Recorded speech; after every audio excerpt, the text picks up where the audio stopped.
Hello and welcome guys, coding demos के एक और वीडियो में आपका स्वागत है। आज के वीडियो में हम हैकर रैंक का एक और प्रॉब्लम देखेंगे, the day of the programmer.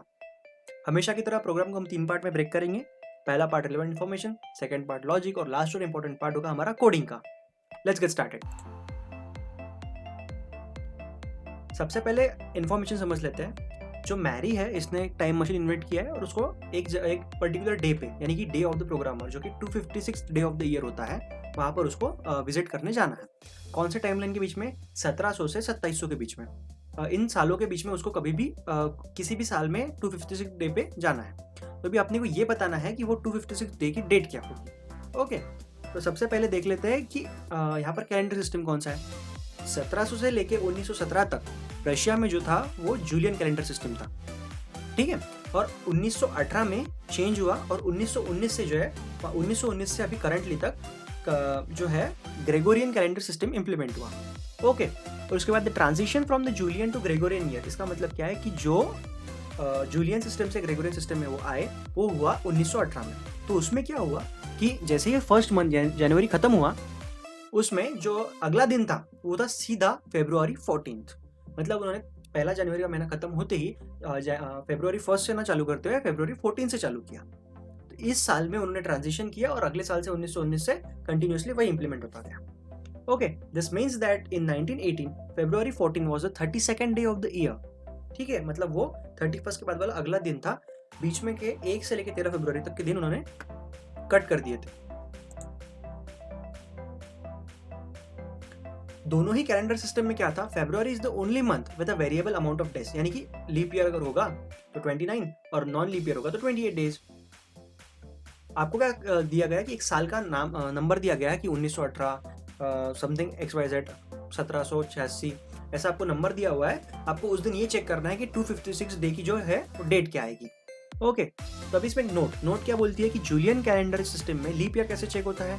उसमें होता है वो डिविजिबल बाय 4। अगर डिविजिबल बाय 4 है तो लीप ईयर है। और अगर ग्रेगोरियन कैलेंडर सिस्टम में लीप ईयर कैसे चेक होता है, आइदर डिविजिबल बाय 400। ओके, मतलब या तो 400 से डिवाइड अगर होता है तो वो लीप ईयर है, अगर 400 से डिवाइड नहीं होता है लेकिन divisible by 4 and not divisible by 100, इसका मतलब कि 4 से तो डिवाइड होता है लेकिन 100 से डिवाइड नहीं होता है। ऐसा अगर कोई ईयर है तो वो लीप ईयर होगा। किसमें? ग्रेगोरियन कैलेंडर सिस्टम में। ओके, अब इनपुट आउटपुट। इनपुट में हमारे पास है a single integer denoting a year. हमको साल ही इनपुट में दिया और आपको जो आउटपुट में वो प्रिंट करना है, लेकिन कौन से फॉर्मेट में?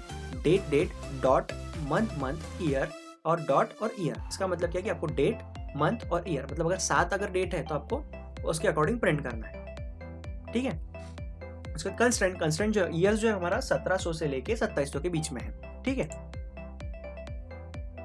नेक्स्ट सैम्पल एग्जांपल देख लेते हैं। इन द ईयर 2017, मतलब 2017 में उसको जाना है, तो उसमें क्या था, जनवरी को 31, 28 ऐसे पर्टिकुलर डेट्स थे, ठीक है। उसके अकॉर्डिंग हम क्या करेंगे, पहले सम करेंगे। जो 31, 28, 31, 30, 31, 30, 31, 31, यानी कि अगस्त तक हमने सारों की सम कर ली, सारे मंथ्स की सम कर ली। तो उसका आंसर क्या है? 243। अभी डे ऑफ द प्रोग्रामर कब होता है? 256 डे ऑफ द ईयर। इसका मतलब यह है कि 256वां जो दिन है उस दिन आपको जाना है। तभी अब तक हमने कितने दिन काउंट किए? 243। अगर सब्सट्रैक्ट करेंगे तो हमको डेट मिल जाएंगी, यानी कि इतने दिन आपका प्रोग्रामर का डे है, ठीक है। तो हमने यहाँ पर सब्सट्रैक्शन किया तो हमको मिला आंसर 13, यानी कि 13th of September, that is जो 9वां महीना है, ये इस दिन हमारा जो है डे ऑफ द प्रोग्रामर आता है, ठीक है। और लास्ट में हमको जो हमारा आंसर मिलेगा 13, 9 और वो ईयर। तो आपको इसमें एक बात ध्यान देना है कि 9th मंथ में ही हमेशा आपका programmer day of the programmer आएगा, और जो ईयर है वो तो आपको गिवन ही दिया है। सिर्फ आपको प्रिंट करना है कि अगर लीप ईयर है तो 12 सितंबर आएगा और नॉन लीप ईयर है तो 13 सितंबर आएगा। ओके, और इस प्रकार से आपको प्रिंट द फुल डेट, पूरी डेट प्रिंट करनी है। लॉजिक में क्या है?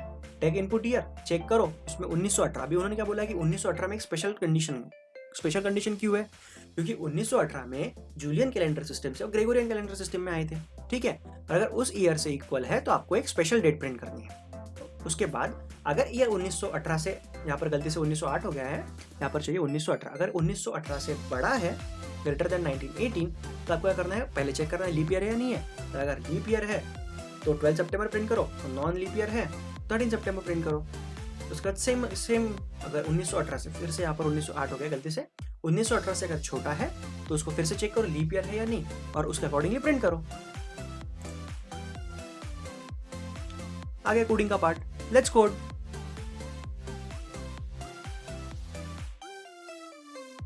सबसे पहले कोड को समझ लेते हैं, ठीक है। तो यहाँ पर सबसे पहले हमने क्या किया, ईयर लिया, उसके बाद चेक किया कि स्पेशल कंडीशन है क्या। स्पेशल कंडीशन कौन सी हमारी, y इक्वल टू 1918, अगर 1918 के बराबर का है तो आपको एक स्पेशल डेट प्रिंट करनी है जो कि है 26 सितंबर।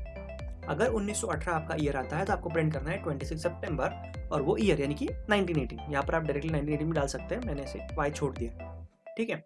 उसके बाद अगर 1918 नहीं है तो क्या होगा, या तो 1918 से बड़ा होगा या तो छोटा होगा। अगर बड़ा है तो बड़ा है इसका मतलब क्या है, ग्रेगोरियन कैलेंडर सिस्टम आ गई है, तो उसमें हम चेक करेंगे सबसे पहले कि लीप ईयर है या नहीं। लीप ईयर की कंडीशन क्या है, आइदर डिविजिबल बाय 400, यानी कि ये जो पार्ट है y mod 400 इक्वल टू 0, यानी कि कंप्लीटली डिविजिबल बाय 400 है क्या। अगर ये नहीं है तो आपको ये चेक करना है कि y से 4 से तो कंप्लीटली डिविजिबल होना चाहिए, लेकिन 100 से नॉन डिविजिबल होना चाहिए, यानी कि 100 से डिवाइड करने के बाद आपका आंसर जो है 0 नहीं आना चाहिए। इसका मतलब है वो लीप ईयर। तो अगर लीप ईयर है तो 12 सितंबर प्रिंट करो, अगर ऐसा नहीं है यानी कि नॉर्मल ईयर है तो 13 सितंबर प्रिंट करो। सेम टू सेम होगा जूलियन कैलेंडर सिस्टम के लिए। अगर ग्रेटर नहीं है तो लेस है तो जूलियन कैलेंडर सिस्टम है।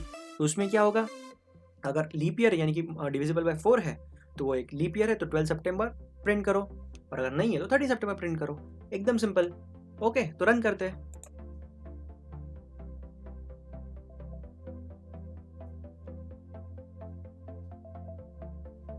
हमारी सैंपल टेस्ट केसेस क्लियर हो चुकी है, सबमिट करते हैं।